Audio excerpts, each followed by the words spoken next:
Tom Curran's Patriots Talk podcast is presented by FanDuel Sportsbook. Make every moment more. Hey, what's up, everybody? Welcome into Tom Curran's Patriots Talk podcast. We have a great guest today. It's Jason McCourty. He had his eyes directly on the Patriots disaster in Germany. He was over there for 2 weeks. And now he joins us to try and put into perspective what we have our eyes on with the New England Patriots. Now, what's up, my friend? Tom, how you doing, man? It's good to see you. You look good. I feel great. I do. I feel great. And we have loosed a monster on America with the McCourty media takeover. I mean, I don't know if it started with quick slants, but that was early on. Now it's a monster. That was early on. Dev started off, then I came over, made the show elite in just my first time on the show. But we'll send you a check later on, Tom, just to thank you for all your services. No, I'm doing it for the country. I've done it for the country. I want to ask you this, though. You know, people keep talking about post-Brady, the Patriots record. I mean, post-Dev, it's even more, you know? Yeah. I mean, he's the missing piece.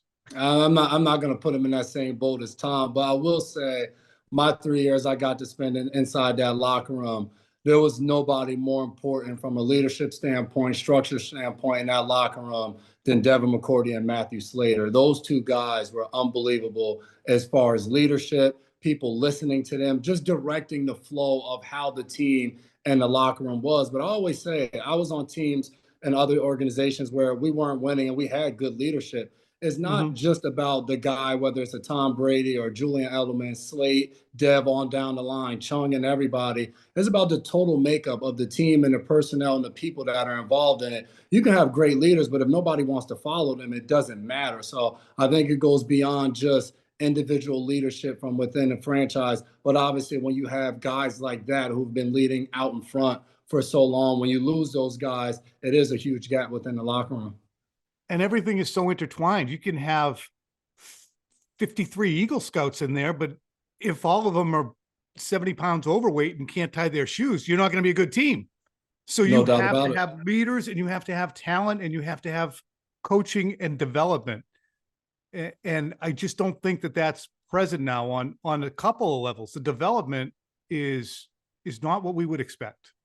No, and to your point, the one thing about New England over the last, I'll say 10 years since when I came in the league in 2009, there was always a nucleus of homegrown talent there, of guys that they had drafted, developed, and were kind of that next wave of, if you want to call it, the Patriot way of what everybody likes to describe it. But those were the guys leading the charge. And then myself, you can plug in Chris Long. Multiple guys were free agents from other teams that came in. And it was kind of like plug and play. You came in, you assumed your role, and you used it and tried to get it to the highest level you possibly could. But there was still always those draft picks there that kind of led the charge. And over the last few seasons, you haven't really seen that from a development standpoint. Well, like I was saying to somebody this past week and watching that game and just where they are as a franchise at 2-8 right now, people in New England have been spoiled from within the organization, from outside the organization, going through the season that they're going through. I laughed with one of the coaches before the game who was elsewhere. It was like, we've had plenty of seasons, not that you're bragging about it, plenty of seasons that you've had to go through that type of adversity for whatever reason. You don't draft well, you just lose to Tom Brady, whatever reason you want to come up with. It's hard to sustain that level of success for so long. But to your point, Tom, you can see all of the flaws within that roster and within the team right now. And that's why you have the record that they have. As a former player here and someone who's known the program since Dev was drafted here and maybe even before with time spent at Rutgers, what emotion do you feel as you see the team kind of plummeting and heading toward probably an overhaul? For me, as you're watching it, you just see bad football. And I'm not the type of guy, especially now within the media when you're calling the games, I'm not looking at it as, all right, I'm a former Patriot and I'm calling from that standpoint. Eight of my seasons were spent in Tennessee. So when I watch the Titans, it's a little bit more emotion from that standpoint.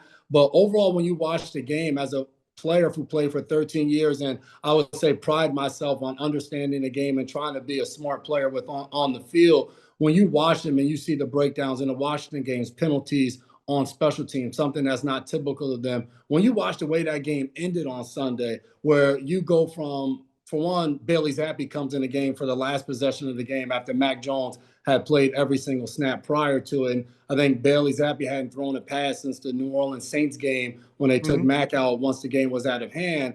And to be in that situation, just from a football standpoint, you look at it and you're like, all right, we've already lost if now we're entering Bailey Zappi in the last possession. But to end the game on a fake spike, throw over the middle, which just didn't seem – I'm on a call and I don't know what to say. It just didn't make sense at that time. Didn't look well designed from a standpoint. All right, you go to the fake spike. If it's not there, you throw the ball away, you come back for the next play. So I look at it and it's just you're watching it and you're just like, what am I watching? You've watched a team that for so many years, the model's been in order to win, you have to keep from losing. Bill says that time after time throughout a season. And it would be the other team that would kind of lose the game and you would take advantage of it. And for this year, it's been the Patriots that have continued to lose the game. Do me a favor. Bear with me in my analysis here. If you're going to run a fake spike, you're not going to throw it to a guy running down the middle of the field, running a post or an in cut, because everybody can see him coming. And if it's 25 yards down the field, even if the safety is picking his nose and sucked in on the fake spike, he's eventually going to realize somebody's running at him. It's got to be to an outside receiver, and everybody else has to kind of just sit there like this. I mean, it's like, did we ever play hide and seek? I mean, everybody knows. It's one of those plays where you fake the spike and you're trying to fool someone. Yeah. If you don't fool them, you throw the ball away and you move on to the next play. So I'm assuming that's what Bill O'Brien is teaching them, but also Bailey Zappi in the 2-minute situation right there. When do you think Bailey Zappi, the last time he's done a 2-minute situation with the first team? It probably hasn't happened in a long time. And I know that's part of being a backup quarterback, but it's just, and I know the last interception that Mac Jones threw, he really should have had 2 interceptions, both of them in the red zone. The first one should have been intercepted by Julian Blackman. It was a bad pass to Hunter Henry, who was open for a touchdown in the NFL. He missed that one. Then he comes back. Gesicki's wide open. He throws that in the back of the end zone. Should be a touchdown. It's a terrible, terrible interception. But I don't know if Bailey Zappi's the guy that gives you the best chance to win. No. Just go with Bailey Zappi. It's a struggle right now. I think Bill's looking at it where he has 2 quarterbacks that he doesn't think he can win with, and you don't know which one to go with. Why is Max so bad? Because we saw him play in 2021. He was he was the offensive rookie of the year for most of the year, finished as a runner-up to Jamar Chase.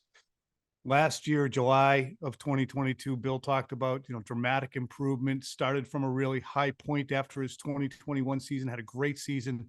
And now 17 months later, you can't put him in a 4-point game because on a critical play, he'll underthrow somebody by 40 feet. I mean, 40 feet, Jay. The only place he couldn't miss was short. He could have thrown it into the first row. Nobody was behind Gesicki. He was so open. And he glitched. So why is he so bad? As you look at it, and throughout that game, especially in the first half, the Colts had, I think it was 5 sacks. And 4-man pressure, they weren't blitzing. They could not block them. And it seems like he gets a little antsy. He's fading away on a throw where there's nobody in his face. And he's made some terrible decisions throughout this entire season as you've watched him in some of the interceptions that he's thrown. Mac, for whatever reason, just has not been good. And I don't want to make any excuses for him and say, all right, his play is at a third. But I will say, for a quarterback, you come out as a rookie, you have success your rookie year. Your second year, you have a new offensive coordinator, a new quarterback coach. Your third year, you have a new offensive coordinator, a new quarterback coach. That is a recipe for disaster. And you hate to compare him to Tua Tagovailoa in Miami. I was with Tua in 2021. Every year Tua was in the NFL, he had a different offensive coordinator. When Flo got to Miami, it was Chad O'Shea, then it was Chan Gailey, then it was George Gotze, and then Mike McDaniel comes in. I know his offense is special the way they run it, this, that, and the third. Tua's been perfect in that offense, and we've seen the growth that he's had. I was with Marcus Mariota when we were in Tennessee. Different offensive coordinators throughout early on in his career. There's not many quarterbacks that can be that good that you come in and every year you switch up what the offense is going to be and you think that they're just going to take another step. It's hard as hell to play quarterback in the NFL. So to go in as a rookie and have some form of success, build some form of a relationship with the Josh McDaniels and the coaches that are in the building, and then Matty P and Joe Judge take over in year 2, that's 2 guys that aren't even used to calling the offense. And we watched what transpired last year from a mental standpoint of Bailey Zappi, Mac Jones, Mac throwing the surface on the sideline, just a ton of different things. And now you roll into year 3, and Mike Giardi said it early on in the preseason when he described the wide receivers. I'm not going to do the stink stunk and all the thing he did, but there's not a ton of talent surrounding Mac Jones either. You're watching them in the 2-minute situations. Washington, this past game, they're running 12 personnel with both tight ends in the game, trying to beat a defense. Like, you don't see many teams doing that. So you look at the way that they're built in the whole thing. Mac Jones has been really bad for them. But I will say, from an organization standpoint, they haven't done a good job of helping Mac Jones and elevate him to possibly be the player he could be. Total chicken or the egg situation. Yeah. What came first? Was it Mac was let down by some of the decisions in personnel and coaching, and as a result, this is the outgrowth because things weren't working and he melts down? Or was Mac always bound to be this? At this point, though, Jay, it doesn't matter. Exactly. Broken is broken. Broken is broken. Do you think he's irretrievably broken for the New England Patriots? See, I always do this. I'm a dink. I think, who cares? I'm not the guest.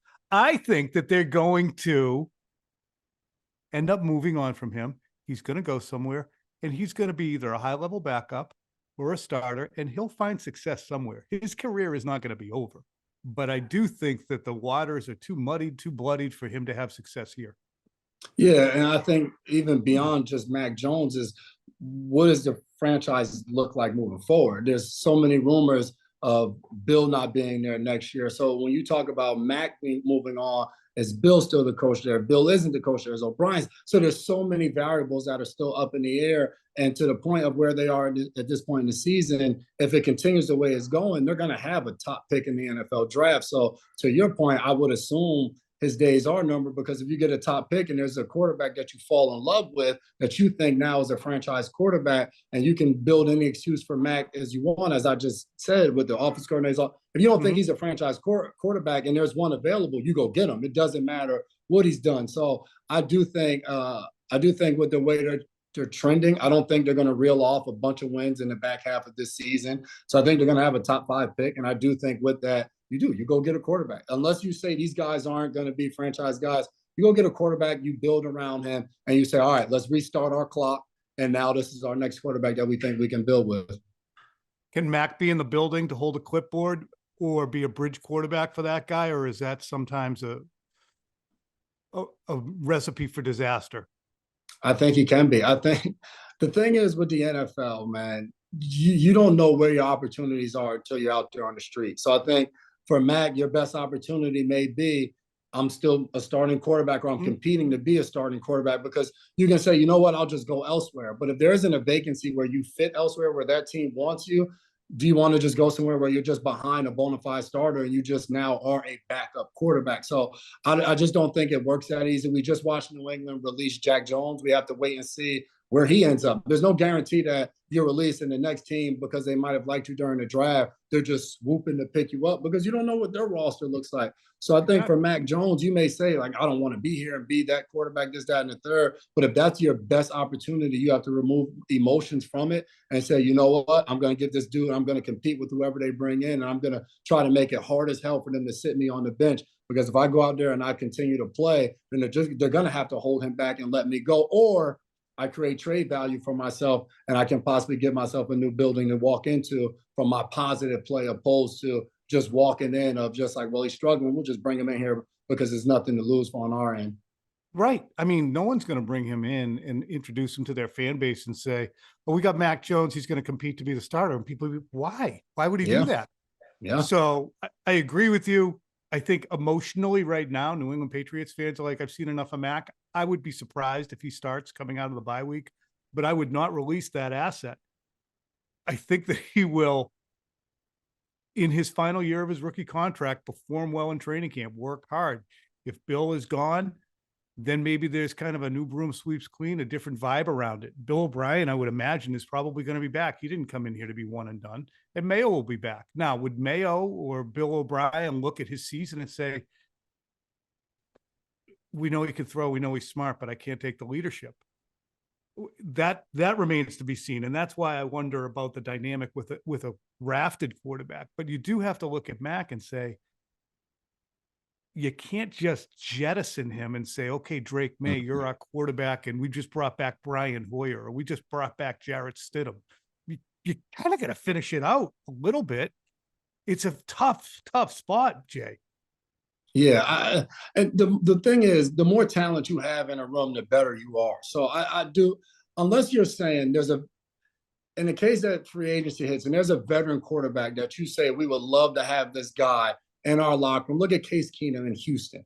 You draft C.J. Stroud, but then you have a guy like Case Keenum who's in the building, he's in the quarterback room to be able to coach him up and be there. We see Sam Howell with the Commanders. He's playing well this year. You have a Jacoby Brissett who's behind him, and you have a veteran there who can have conversations and continue to build up with him. I think that is key when you have a young quarterback, of having somebody there. And not to say Mac Jones is this wily veteran that can be there for whoever they draft, but he is a guy who's been through things. And I think that is a huge thing in the NFL. Me and my brother have argued about it time and time again. I'm like, man, you were in New England where you were winning 14 games a year. You don't even know what adversity looks like. For Mac Jones, whoever rookie they bring in, he knows what adversity looks like. He goes 10 wins in his rookie year. He's at the Pro Bowl doing the gritty, and the very next year, his offensive coordinator's gone, and he has 2 new guys coming in telling him how to run an offense. Like, that's adversity early on in your career that you have to adjust and adapt with. So I do think having somebody who has battle wounds, has gone through some things, having him in the building for whoever's there is a large part to having success, unless you can go out and get a veteran that could possibly be available to be able to help there. Look at Geno Smith was back there in Seattle and gaining experience 100%. Year after year, and then he gets in. And there's still a guy like Drew Lock that's in that room too. Backup quarterback, we kind of dismiss it sometimes, but you need somebody there, because we've seen this year in the NFL how many backup quarterbacks have had to play. And if you play well, I mean, you earn yourself an opportunity. So, hell, Josh Dobbs could be available. If there's anybody that's looking for a quarterback, go get Josh Dobbs if he's available. Just don't get Carson Wentz. Poor guy. But the funny thing is Mac is not going to come in next March or April to passing camp if he's still here and say, well, you know what? I deserve this. I deserve to have had somebody drafted. I deserve to have lost my job, because he's going to look at his situation and say, I own it, but the circumstances led to my sucking. Score early this NFL season with FanDuel, America's #1 sportsbook. Right now, new customers get $150 in bonus bets with any winning $5 moneyline bet. That's $150 if your team wins. If you've been thinking about joining FanDuel, there's no better time to get in on the action. The app is so easy to use, there's a wide range of betting options, including spreads, player props, over-unders, and more. So visit FanDuel.com/NSBO and kick off the NFL season. FanDuel, official partner of the NFL. 21 plus and present in Massachusetts, hope is here. First online real money wager only, $5 pregame moneyline wager required. First online real money wager only, $10 first deposit required. Bonus issued as non-withdrawable bonus bets that expire 7 days after receipt. See terms at sportsbook.fanduel.com, gamblinghelplinema.org, or call 800-327-5050 for 24/7 support. Play it smart from the start. GameSenseMA.com or call 1-800-GAM-1234. If you play devil's advocate for Bill and say he should be able to finish out a contract that ends in 2024, as I reported initially, and Ian Rappaport is now reporting as well. His contract's up after next year. I don't think there's no way the Patriots look at the 2024 season as an impediment to moving on from him. They would move on from him this year, at the end of the year. Not during the year, but at the end of the year they would. But all that said, if you're Bill and you want to stay here, what would the best defenses be for him to stay? As I look at the season and you look at the last few draft picks, free agents that they brought in, and I've heard other people say this as well, is there a standpoint of, all right, Bill's been the GM, the head coach for so many years. Is there a standpoint where people are like, well, just relieve him of the GM duties and just let him coach the team, because we know that's where his strong suit is and how he's been able to win? I think if you're Kraft, you look at this situation, and I think the biggest thing, if Bill wants to continue to be there and he wants to continue to coach the team, it's about a plan. And I think when those two guys sit down and they have a conversation, what is the plan moving forward after 2023 to say, this is why we're going to have success in 2024? To your point, Tom, if you have a top 5 draft pick, the only reason we're going to have success can't be just because we're going to draft a quarterback with our first pick in the first round, and he's going to lead us to success, because often than not, that's not quite how it works. And then you look at everything that's transpired on the offensive line with so many different people plug and play at that spot. You look at the lack of talent at the wide receiver room. You look at some of the draft picks over the years that you drafted that haven't been able to develop and flourish there. Is there coaching changes that if he's talking to Kraft, they says, hey, I haven't had the right coach in this spot or that spot, but I'm going to go out and get this person. I think that to me is the biggest variable. Is for Kraft, I don't know if he's going to be willing to just say, you know what, Bill, just do whatever you do, come back and fix the team in 2024. I think it may be those hard conversations of like, hey, like if you want to come back, like what are you bringing to the table that's going to change the outcome of where we were in 2023 and some of 2022 for that as well, because they found a way to win some games last year. But when you watched, especially on offense, it looked crazy in itself, which is wild because they've been worse this year when it comes to the stats and stuff. So I think that's the biggest thing. If he's returning, it has to be what is going to change in 2024 that makes me think we're going to have some form of success. Yeah, and for everything that Bill would offer, if he said, you know, we got a top 5 draft pick, he'd say, we had a top 15 draft pick. He took a quarterback and he was capable and now he's not. Who's that on? You have $100 million in cap space, Bill, but when you had so much cap space 2 years ago, the only guys you really hit on are Judon and Henry, kind of on Bourne, but otherwise, Godshaw, I mean, the guys that you brought in, Jonnu, didn't work. Look at the development of the draft picks like Jack Jones or not Hunter Henry, Pierre Strong or Kevin Harris or Tyquan Thornton. Now Mac. It's just there's and then you look at Nelson Aguilar and Jonnu Smith are having more success elsewhere after getting huge contracts in New England. So like to your point, those are the things. Jalen Mills you brought in and then you brought him back, and he's not even playing a ton at a spot where you have 2 strong safeties, Duggar and Jabril Peppers, who Pep has been really good this year. I love him. Which has forced Doug to kind of play more free safety. So even as you look at those things and how they're developing, yes, it helps for disguise, but the defense they run, you got to have a true free safety in there, a guy who's comfortable of being 15 yards away from the ball every single play. And those guys want to be up. I don't know where else to go. What was the tenor around the team when you were there? You can tell there's a lot of frustration. I think beyond just the wins and losses, there's just a lot of noise around New England right now. And I would say typically throughout the years when you've heard that, it's always been the outside. Like, all right, everybody's always talking about us, but within that building, it's been rock solid. And you haven't seen different things transpire. You look at the last few weeks, you look at J.C. Jackson, Jack Jones, both of those guys, there's reports they're late for curfew, this, that, and the third, and JC doesn't even make the trip to Germany. Jack Jones does, and then he's released after. Like, you don't typically see those things on a team unless it's a guy who's just kind of the outcast. We're not relying on him. He's not getting the job done, and we move on from him. You've seen that happen before throughout a season with anybody, from when Randy Moss was traded to when I was there in 2019 and Mike Bennett, who was awesome on our team, but different things transpired and Mike Bennett's gone. You just see a guy move on and then the team just continues to work. You're looking at J.C. Jackson and Jack Jones. Those are 2 guys that when you look at them on defense at the cornerback spot, like you got to have those guys. They're and it didn't flash that much in Indy because that's an offense without their starting quarterback. They don't have a ton of weapons on the outside of Pittman and Downs.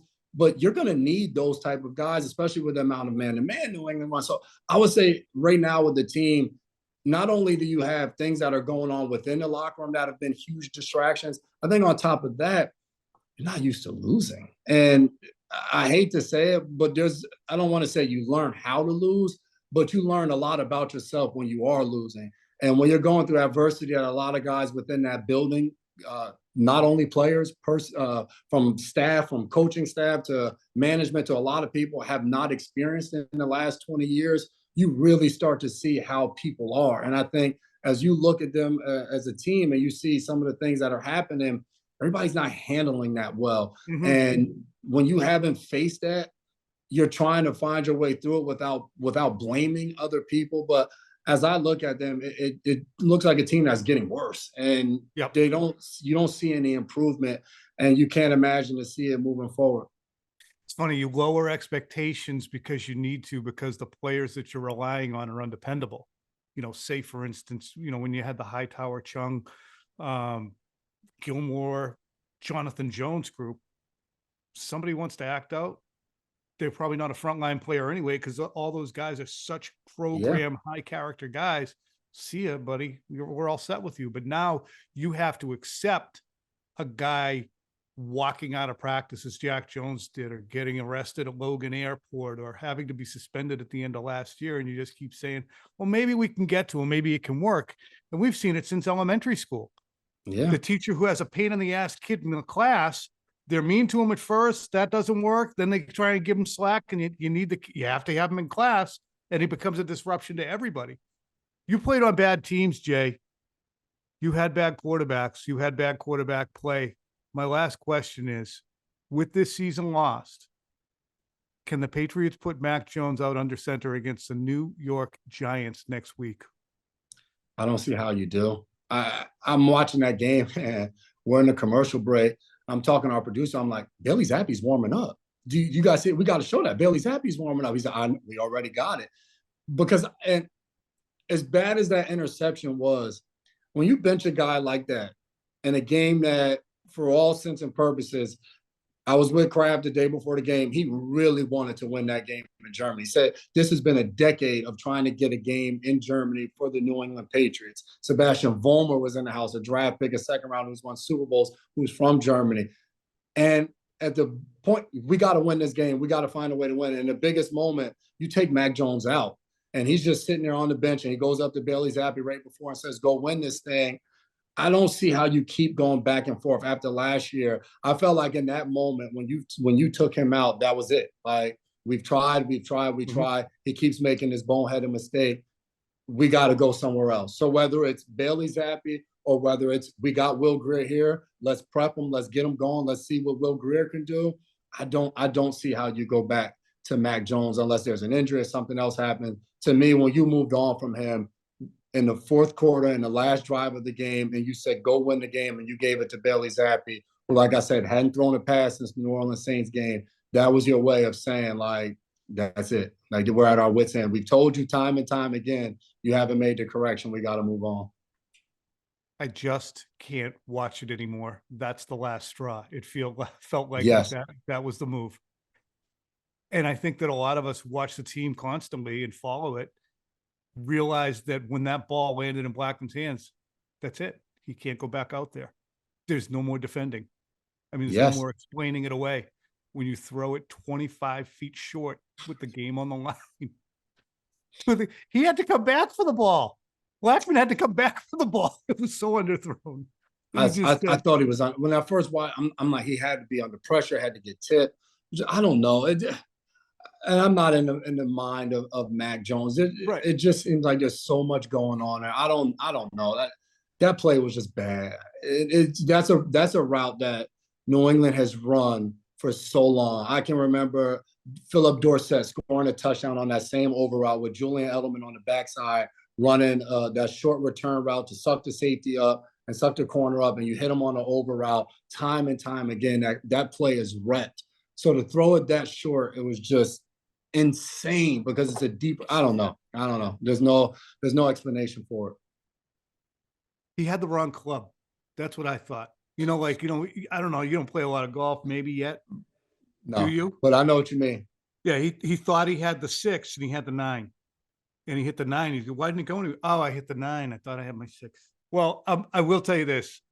I'm very proud of your success. Very proud of you, and privileged. Honest to God. You're lucky when you have friends and people that you work with that you really feel great about their success and the time you spent with them. So I feel all that. It's like I said to my wife when the Dolphins Chiefs came on. Oh, it's Jason and Rich Eisen. I'm friends with those guys. She's like, that's good. I appreciate that, Tom. It's an honor to be able to be in New England, get to know you. You're a guy that I have a ton of respect for, not only your reporting, but the way you do it too. So definitely appreciate you, and I'm always watching and listening, man.